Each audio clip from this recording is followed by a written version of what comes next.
In the early 2000s, New Orleans public schools were some of the worst schools in the entire country, and that was before Hurricane Katrina hit. And both metaphorically and literally destroyed the public school system. So how, just a few years later, did New Orleans public schools begin to succeed? David Osborne is the former director of the Reinventing America's Schools project at PPI, and he's the director of a new movie called Turnaround about the New Orleans public school system and their decision to reinvent themselves as an all-charter district.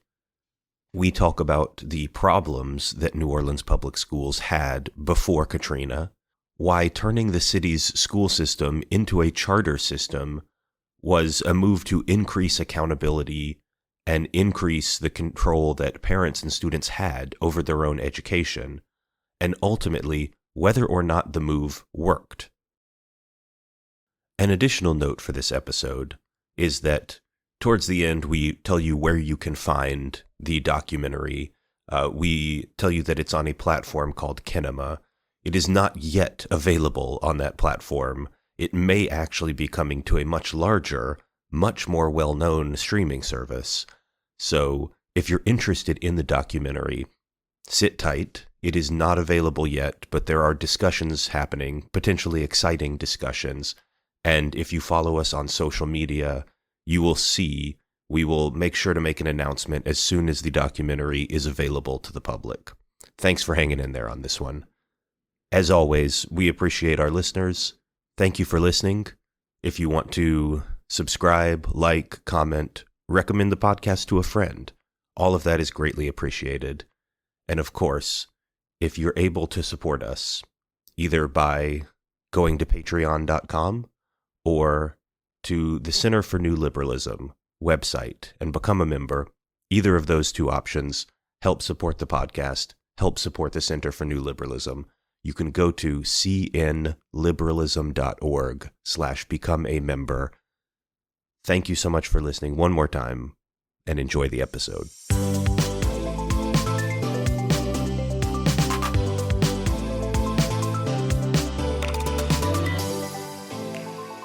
Welcome, everyone, to another episode of the New Liberal Podcast, part of the Center for New Liberalism.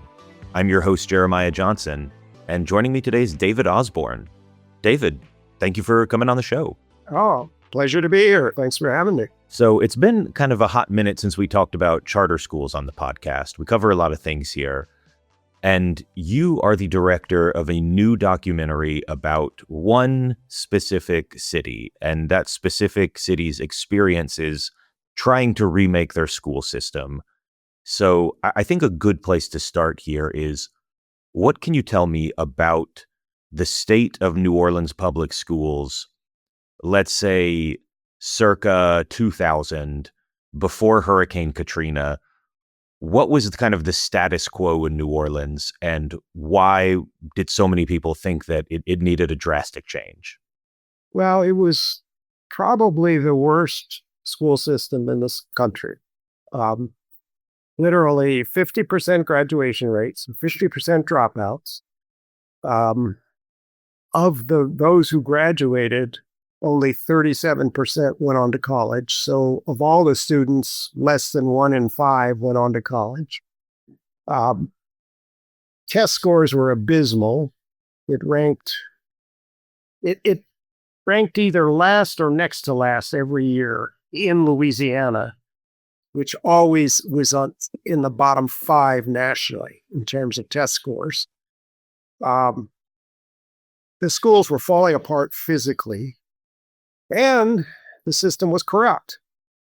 The FBI was embedded in 2004 in the district headquarters investigating corruption, and the courts indicted something like 24 leaders from the system, including the chairwoman of the school board, who went to prison for taking a $100,000 bribe from the brother of a congressman. So it was dismal. It was just god-awful. And that's why both parties in the state legislature were just fed up. The federal government also financially they were literally on the verge of bankruptcy. They couldn't get a clean audit. They couldn't find something like $300 million. And just Katrina hit like August 29th, I think, in 2005. And just before that, they were looking for a $50 million loan so they could meet the next payroll. So they were literally teetering on the edge of bankruptcy. And then Katrina wiped out their tax base, shut down the city. Half the people in the city left. And so they literally, I mean, there's no bankruptcy for public organizations, but they effectively went bankrupt. They laid off all their employees. They had to. And so this was a situation of kind of the worst of all worlds, in that New Orleans was an incredibly just poorly performing public school system across any metric you could find, really. And in addition to that, they were financially mismanaged, and there was some form of, like you said, of corruption going on, of people bribing to get contracts, and just, there's no kind of a silver lining. It was all dark clouds. Literally, in the case of Katrina, it was a lot of clouds. There were some schools that were selective and were excellent schools, and there were some schools in affluent neighborhoods that were excellent schools. And there were plenty of people in the system working hard, trying to do their best. Yeah, I mean, as you'd expect, the best neighborhoods, the richest neighborhoods in any city are probably going to have pretty good schools, even in very dire circumstances. Exactly. But it's what's happening with the median. The median student is just not being served there, right? Yeah. The other factor I should mention is, a legacy of racism. When the federal government forced the schools to be integrated in the 1960s, whites didn't integrate; they left. They abandoned white flight. They went to private schools. They moved to the suburbs. So by the time of Katrina, 3% of the students were white. And almost all the others were Black, although there were a few Asians, the Vietnamese people after, refugees from Vietnam after the war, and a few Latinos. And the Latino population has grown some, but it's still the district is still 92% children of color, most of whom are Black. And it's a very poor district, very poor. We're going to talk about the specific reforms, kind of what happened after Katrina and what people decided to do. But before we get into those specifics, I want to touch on that legacy of racism, because I do think it's important. Because when you have a lot of reformers come in, and they're preaching this message of the school system's got to change, the way that it's working right now doesn't work. Obviously, they're not wrong if you just look at what was happening in New Orleans. Right. But at the same time, that legacy of racism seems like it would make reform a lot more difficult, especially in a state where, just to be blunt, it's a bunch of white Republicans who run the state government, and it's a bunch of Black Democrats who run New Orleans city government. And it seems like that's just a recipe for a lot of distrust. And I imagine that would be a big obstacle. Was it? No, you're definitely correct. Although 20 years ago, the governor was a Democrat, and the legislature was, both parties. I forget who had a majority in which house, but it wasn't as Republican as it is today. But New Orleans has remained Democratic, yes. And it does make things difficult. But, by 2005, both parties in the legislature and the Democratic governor were just fed up. The federal government was, because of the corruption and the fact that they couldn't get a clean audit, the federal government was threatening to pull all of the state's Title I money. That's the special money for poor kids, schools that educate poor kids. It's a lot of money. And so that was a huge threat. And they basically forced the state to put a financial controller in charge of the district's money about 6 months before Katrina. So Yeah, it was nobody.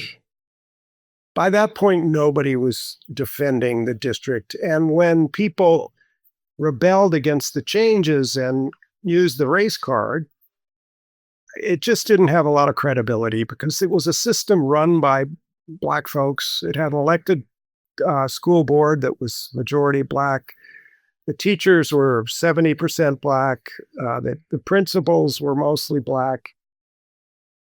But, unfortunately, the whites had been corrupt. And when the Blacks got in control of the school system, they continued that tradition. So we have Hurricane Katrina happen to a school district that's already in crisis in just about every way possible.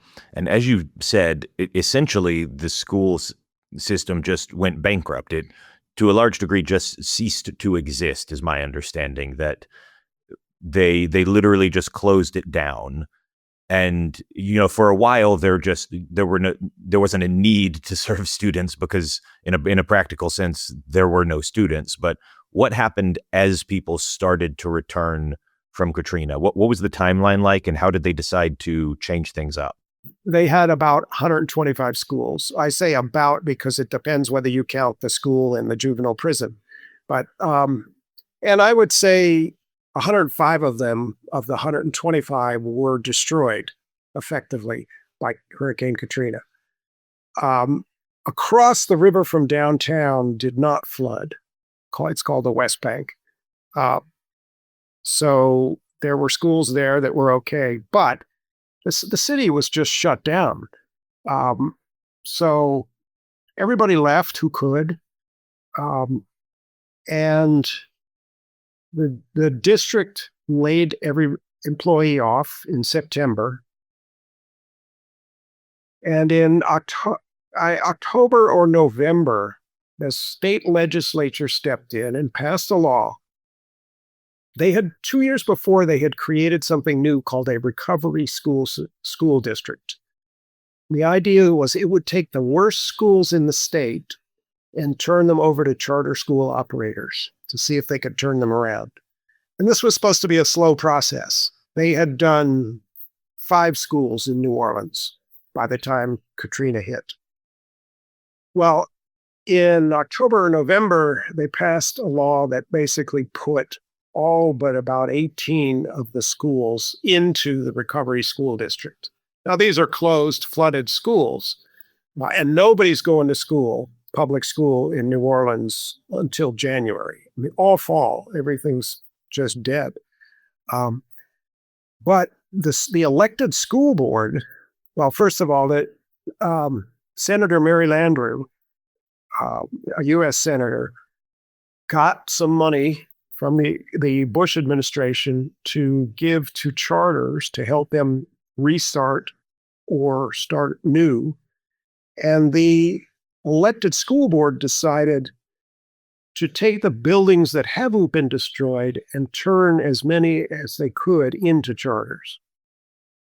They kept, as I said, about 18 schools, the top performing schools, because the law said any school performing below the state average will go into the recovery school district. And then the recovery school district scrambled to get a few schools open that year and the next year, and people gradually began to come back. And it was, it was chaos. They were having to rebuild these schools. Basically, they were building temporary schools, putting modular temporary buildings up and racing to get them done by the fall of 2007 to open schools. So by a year or two after, the recovery school district had a dozen schools open, and the district had a dozen schools open, and then it gradually increased. But the difficult thing was there weren't enough good charter school operators to hand all the schools off that the recovery school district took over. So as they came back online physically, the RSD, the recovery school district, had to run some of them.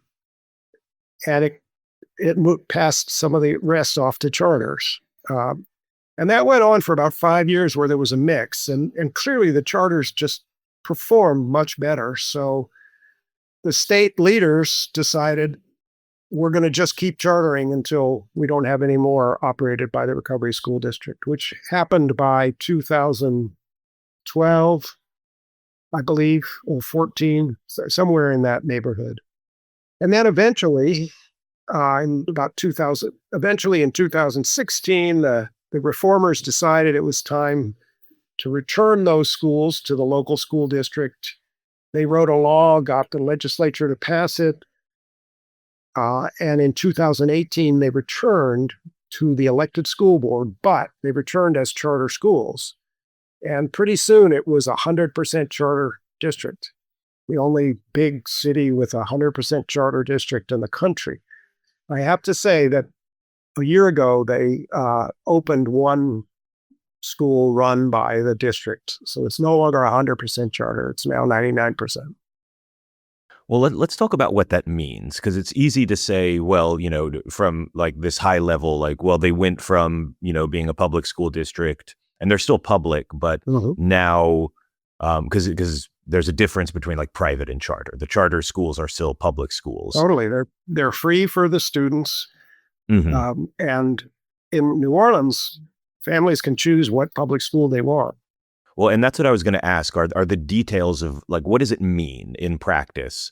What is the difference between how one of these New Orleans charter schools operates and how a traditional public school would operate? Are they reporting to the same people? What are the kind of lines of accountability? How are students chosen if it's not done by geography? If you're a parent in New Orleans around this time, what are you learning about why we think this is a good idea and how it's going to operate? Yeah, there are 3 or 4 key differences with a traditional district. One is that they're all schools of choice. There are some in kindergarten through 8th grade. There are some preferences if you live closer to the school. But by and large, they're all schools of choice. There are still a few selective schools where you have to have good pass test scores, say high schools, and grades and so on. But mostly just open admission. And what families do is they investigate them. They list their preferences. You can list up to 8 schools, and then a computer matches. And, most of the people get one of their top 3 choices. So that's the first thing, choice. Second big difference is that the people, the principals, and their leadership teams at each school actually make the key decisions. People don't realize this, but in most urban school systems, the principal doesn't get to hire who they want. The teachers get assigned by the central office. They can't fire anybody who's got tenure, which only takes 3 years to get. They control less than 1% of the budget. They can fiddle with their curriculum around the edges, but they can't change it in any big ways. And they can't change the length of the school day or the length of the school year. I mean, we call them administrators, and it's accurate because they're just administering a system that's managed above their heads. They're not really managers. Well, in charter schools, they are. They hire and fire. They control the budget. They control the schedule. They control the curriculum. They work very hard to control the culture. And that makes a huge, huge difference. The third big difference, and I should say, they're accountable to a board. These are nonprofit organizations. They have their own boards, and they can hire and fire the principal. So they are accountable to a board, but not to the elected school board. But the third big difference is the accountability. In most school districts, if your kids are not learning much and you're falling further and further behind grade level every year, a principal might get replaced, but that's about it. For most of the teachers and staff, there's no real accountability. And as you said, the principal doesn't have much power in most individual schools. Exactly. But in New Orleans, you have a charter it's a performance contract. And the typical school has a 5-year charter. If it's proven in the past to be really strong, it could get up to 10 years. And if it's proven in the past to not be quite strong enough, it might be on only a 3-year charter, but most of them are for 5 years. And so every 5 years, you go through a fundamental review and you might get shut down, which doesn't mean the building won't be used. It means that your principal and your staff have to go find other jobs, and the district will reach out to all the other charter operators and recruit somebody to take over that building. They've replaced maybe over the last 20 years, they now have about 80 schools.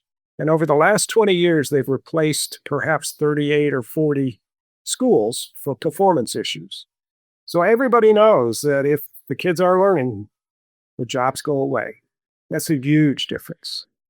Yeah, it's something where I can understand the impulse of people who say like, well, look, there's some charter schools might be really good, but some of them are going to take advantage of kids. Some of them are going to be terribly run. They might be a grift, or, the people who are just lying about their performance record. And I get that caution that people have, but at the same time, part of me wants to say, well, like, look at where New Orleans was before. Like, could it get much worse? Is it really that much of a stretch to say, like, we need to try this other thing? Like, could it possibly be worse than what it was before? Because they already had failing schools. So the other side of me says, at least this way, the failing schools might get significantly reformed rather than just kind of going on and on and on. Exactly. And this is the key: performance accountability. If they close failing schools, it makes all the difference. We do have some states where the authorizers of the charters don't usually close failing schools. Michigan is a classic example. And those charter schools are a little better than district schools, but not a whole lot better. Their freedom, the fact that they have more power to make changes at the school helps, but that accountability with teeth makes all the difference, and it exists in New Orleans. Well, so this change was made. They entered a recovery school district rather than the typical, the continuation of the regular school district. And the recovery school district was just... It did continue, but only with about 18 schools. Yeah, fair enough. For the most part, the large bulk of New Orleans schools were transitioned into the recovery school district. And those schools all became charter schools, many of them with very different approaches, very different focuses. What were the results that we saw? How would you characterize, like, obviously it took some time to see, because it took time for families to actually filter back into the city. But what did we see when the recovery school district had been up and running for a couple years? Well, what we saw over the first decade was the most rapid improvement in the country. And no question about it. They've gone from 50% dropping out to their graduation rate is 79% now. That's a 4-year rate. And they have 3 or 4 alternative schools, which are for kids who've been expelled, or kids who are overage, or who dropped out and come back, or kids who have been in a juvenile jail and come back to school. And a lot of those kids graduate in 5 or 6 years. So the state used to measure the 5-year graduation rate, and it was several points, about 3 or 4 points above the 4-year rate. So they don't measure that anymore. So we don't know, but it's over 80%, and it's very near, their graduation rate is very near the state average. Another way to put it is the state accountability system classifies schools by performance, mostly test scores, but also graduation rates and a few other things. And they give them a grade, A through F. Well, in 2005, 62% of the kids attended failing schools, F schools. Today, 0% of the kids attend failing schools. The district has, on any measure, whether it's graduation rate, they're close to the state average. Test scores, they're close to the state average. College going, By graduates, they're above the state average. 65% of the graduates go on to college.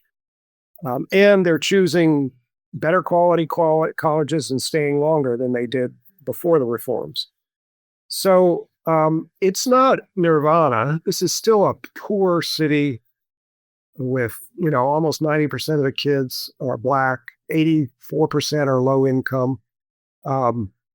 They still struggle. They still arrive in kindergarten a couple of years behind a lot of middle-class white kids. But it performs better than any other high-poverty city in Louisiana, by far. And, nationally, since COVID, most urban districts have lost ground. They're testing below where they did in 2019 before COVID hit. Well, New Orleans took a big hit from COVID, but it's bounced back twice as fast as the state average, and it's well above where the kids were testing in 2019 by now. So, you pick any measure, the schools are just markedly better. I want to play skeptic here for just a second because, I've tried to read up on the research that exists on charter schools. And when I do, it always seems very mixed to me. You can read these great success stories about particular programs or particular schools or particular districts. But a lot of times later on, you will learn that, actually, this one school seemed to be doing really well, but they were actually just selecting their students in a way that we didn't recognize. They were just making sure they didn't actually have that many poor students. Or like I remember the Texas education miracle that happened many years back, I think when George W. Bush was governor, and people talked about this a lot, that, the Texas miracle was, I think it was ultimately the driving force behind No Child Left Behind, like the model for that. But years later, years after this huge success, it turns out that, well, actually somebody had been manipulating the data, and they had been underreporting how many dropouts there were, and they were given, students had been given phony classifications instead of like being noted that they had dropped out. And so it's like, I'm just a little jaded, I guess, on some of these things. By the way, that all happened in district-operated schools, not charter schools. True. But even within charter schools, like I've seen there will be like a hot new charter school that pops up, and then just later it turns out, well, it wasn't as good as we thought it was. So I guess the question is like, how can we be sure that this is not just some data artifact of how we're reporting the data, or, that it's secretly a student selection thing? Maybe a bunch of people just left New Orleans and never came back, and so it's a different student population afterwards. How would you respond to somebody who's just jaded about the education research in general, I guess? That's all been studied to death.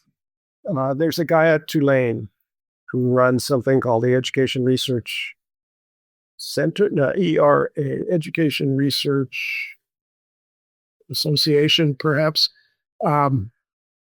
He's an economist, Doug Harris. And they've been doing in-depth studies for well over a decade. And they've looked at every alternative explanation. They looked carefully at the demographics. The demographics haven't changed. It's just as poor, almost this minority dominated as it was before Katrina. And they've, come out with study after study after study saying, yeah, these results are real. Yeah, this is the most rapid improvement we've ever seen.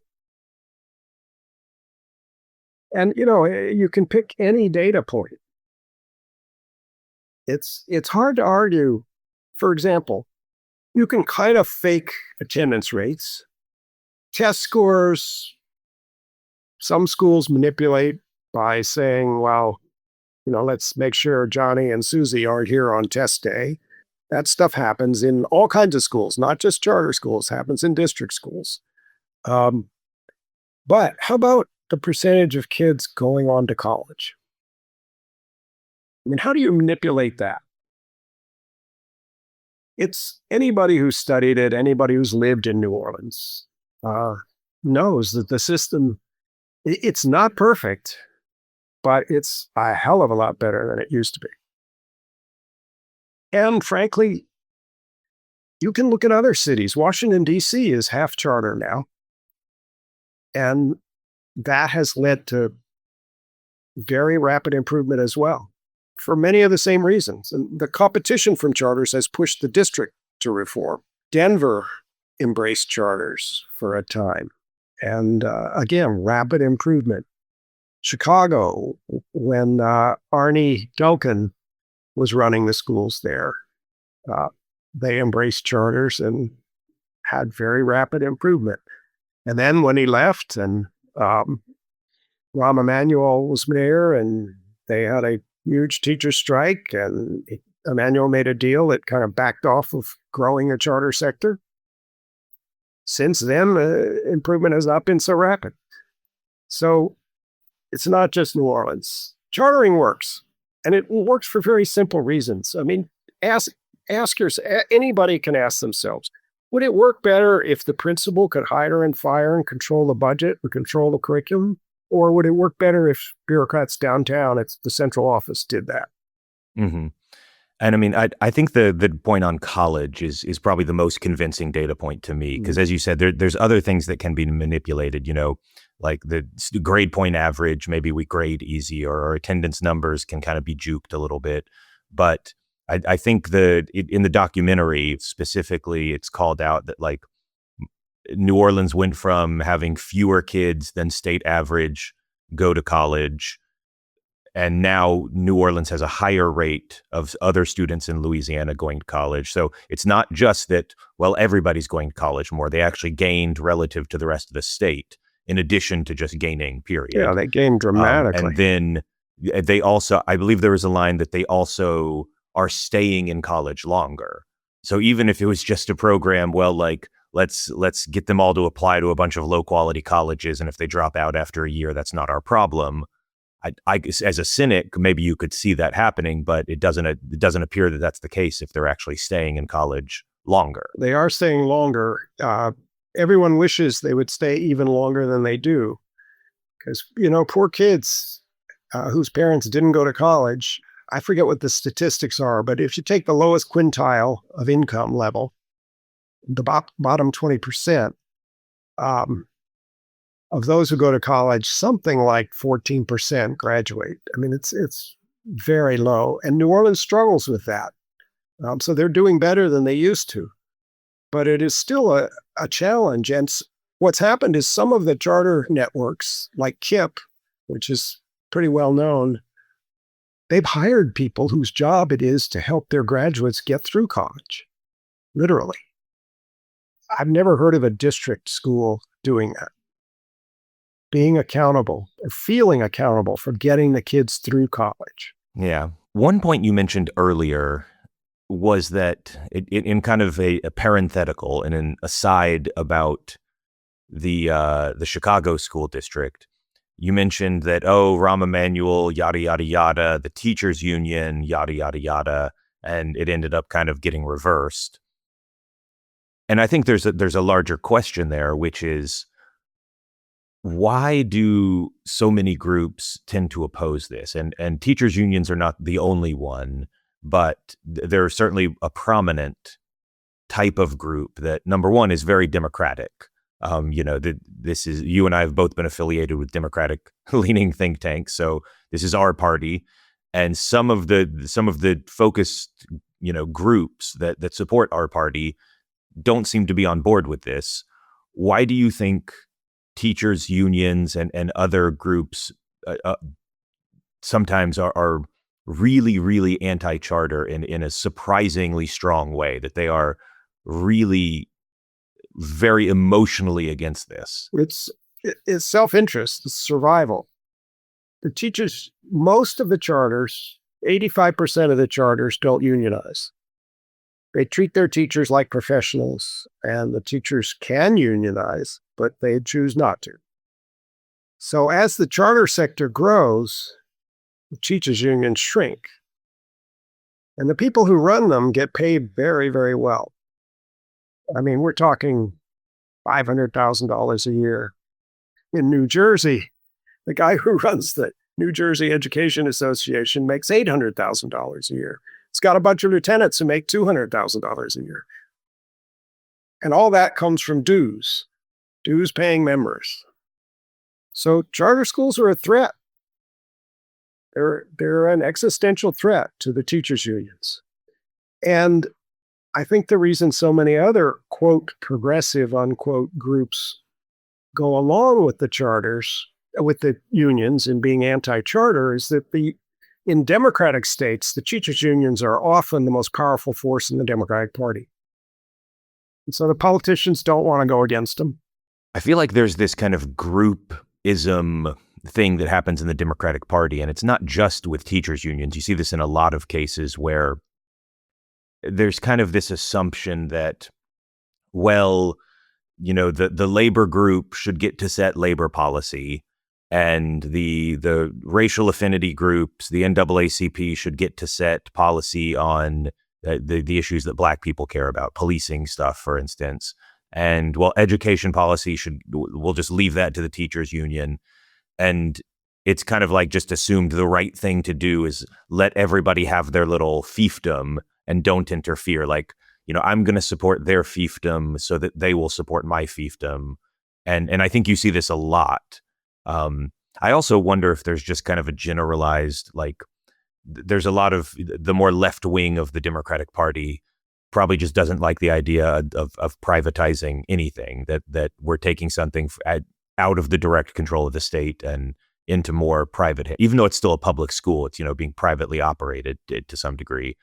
Maybe there's just an ideological, you know, kind of backlash against that. Yeah, there is for the left. But that's not the majority of Democrats. You know, it wasn't always this way. The guy who actually put the idea of charter schools out into public debate in 1989 was Al Shanker.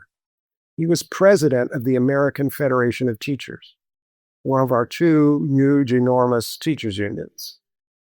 Bill Clinton helped popularize charter school idea, helped it spread, created the federal charter school program to provide financing for starting charter schools. Barack Obama was a huge charter supporter. When he did Race to the Top in 2009 and 10, one of the three criteria for getting some of that money, some of that federal money, was you had to eliminate or at least raise significantly any cap on the number of charter schools in your state. So Democrats have, you know, Democrats used to be the party that helped working people and helped poor people. And so initially, a lot of Democrats were instinctively pro-charter because, frankly, most of these schools are in urban areas, and the kids who go to them are low income, and many of them are not white. But it didn't just come about sort of because people are sorting and saying, let's let the teachers' unions have education policy. It came about because of a lot of bruising political battles in which state legislators and gubernatorial candidates lost because the teachers' unions were against them. And as you said earlier, they weren't just politely against them. I mean, they were rabidly against them. And they have a lot of troops and they have a lot of money. And once Trump was elected in 2016 and said he was for charters, even though he hasn't really done anything for charters, that was the end. Most Democrats said, well, I'm against him if Trump's for him. So that was the final nail in the coffin. But yeah, it comes down to the teachers' union survival, their self-interest. It's honestly very similar to the dynamic that you see with other unions where, like, I'm going to do the same historical analysis you just did that, you know, say on trade, trade has historically been a little bit contentious within the Democratic Party. Historically, the GOP was the party of free trade, and Democrats were a little more skeptical. But I think we were very lucky in that the two most important Democrats of the last 50 years, Bill Clinton and Barack Obama, like you just mentioned as well, were very pro free trade. Clinton signed NAFTA, and Obama was certainly, he knew the value of international trade, and he wanted to sign more partnerships. I still think it would have been a great idea if we had signed TPP and economically isolated China. That would be great, because it's some, would have been great if we could have done that years ago instead of trying to do it now. But, as sometime around 2016, obviously Trump turned the Republican Party against trade entirely, but Democrats also started to turn against it. Hillary repudiated the TPP in an effort to win over the more left-wing voters who were entranced by Bernie Sanders, who hated free trade. And a lot of this comes down again to unions. It comes down to kind of a generalized vibe of like increasing progressiveness in the party, perhaps. But I don't know. I think that this is not something that's just happened with charter schools among Democrats. I think there's a whole range of issues you could probably see the same type of movement. Right, for sure. We've had this kind of discussion, at the beginning of what happened historically with New Orleans schools. And we kind of spiraled out a little bit into what does this mean about the Democratic Party? What does this mean about the movement? The politics of the day. I'd love to zoom back in on the city itself, because that's what the documentary focuses on. As you mentioned, the Recovery School District is no more. The state has turned control of the city's schools, of New Orleans schools, back over to the city, but now as a pretty much 100% charter district or 99% charter district. Where does that leave them now? I'm curious if there are people that are currently trying to undo the current system because of this kind of energy that we've talked about, that there's increased skepticism of this kind of thing, even if the results might seem to be good. Or are the actual parents on the ground, do they actually still seem very happy with what's going on? Or are they defending the system? I'm just curious what the political dynamics are now, that we've had a few years of the schools being back under city management, at least not direct city management school by school, but ultimate ownership is now, with the city. What do you see going on now? It's not the city, it's an elected school board. Yeah, it is the system now. People are accustomed to it. And as everywhere, there are people who hate charter schools. And sometimes they don't even realize their children are going to a charter school. But, they've got 7 people on the elected school board, and I think 2 of them you could describe as anti-charter, who would love to go back to the old system. One is just an ideological left-winger, and I'm not sure about the other one. But the majority is supportive of the system. There are surveys done of parents every year. And 70% of the parents think the schools are better than they used to be, and are supportive. Interestingly, during COVID, when the schools were shut down for the spring of 2020 and a couple of months into the next fall, in most cities, in most of America, parents, it was eye-opening for them how bad their schools were, because they could see it on the screens. They could see what their kids were being taught and how they were being taught. And their opinion of public education went way, way down. I don't think anybody had a good experience with Zoom school, like anywhere in the country. In New Orleans, it went up. Surveys showed at the time that people's confidence in the school system went up. So that's remarkable. Almost unique in the country, I think. So it's not that there's no controversy. Whoever runs the school system, a lot of people gripe. And they gripe about the schools in New Orleans too. But they elect school boards that support chartering, and they, on surveys, generally support chartering. So no one thinks it's a perfect system. And as I said, when you running a successful inner city school full of low-income kids is really difficult. And not everybody succeeds at it. And sometimes you'll have turnover of a principal, and the school will go backward as a result, because the new principal doesn't quite have what it takes. And then that school gets closed, and then there's a huge brouhaha because closing a school, even though they're not closing the building, but changing the operation of that school to a different charter operator, that's painful. And there's always the people who lose their jobs squawk, for good reason. Who wouldn't? So there's controversy. There are issues. But by and large, it is the system, and it is pretty widely supported. It's interesting that you mentioned kind of the pain from closing a school, because I think you're right. It's important to acknowledge that, it is painful. It is not a nice thing to close a school, and people get hurt who don't deserve it. There are students who might have to scramble to find another school and might not end up in a good situation. I think it's important to acknowledge that people are hurt and that there is a downside to this.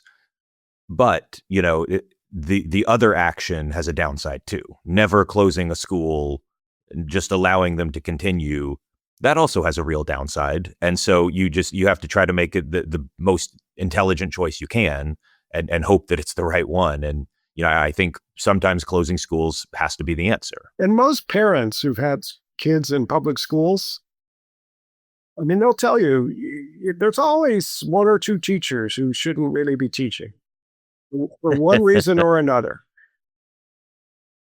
When I was in high school, I had a chemistry teacher who was basically senile. He was really nice, and we all loved him. He had a heart of gold, but he couldn't explain his way out of a wet paper bag. My youngest daughter had a math teacher in 6th or 7th grade who had dementia. Couldn't remember from one day to the next what she assigned to them, So, and unfortunately, those teachers get to stay on until they want to retire. That's not a good system. The other thing I'll say is that one thing this system does for teachers is it creates a marketplace for teaching.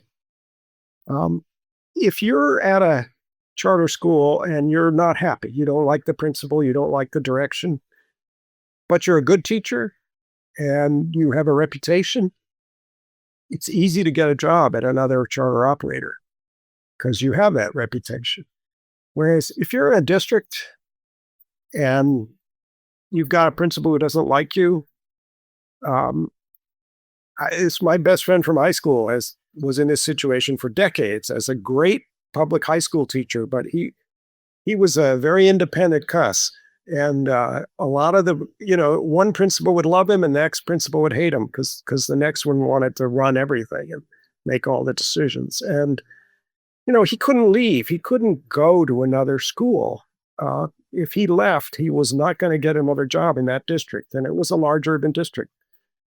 So there are advantages for the teachers. They often become deans. They begin to, if the good ones get more authority, they get to, say, be in charge of running this grade or this English or French or Spanish or history program. They get more managerial responsibility.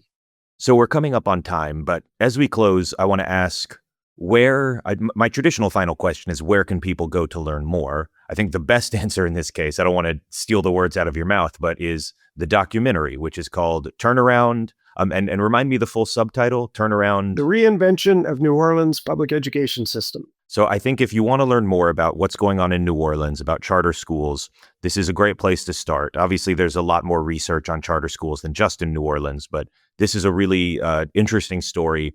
The documentary is out now. How can people go watch it? There's a platform called Kinema, Kinema. So like cinema, but with a K, where they will be able to find the documentary. And if they have any trouble, the website, Gusto Moving Pictures, GUSTO movingpictures.com. they can find it there as well.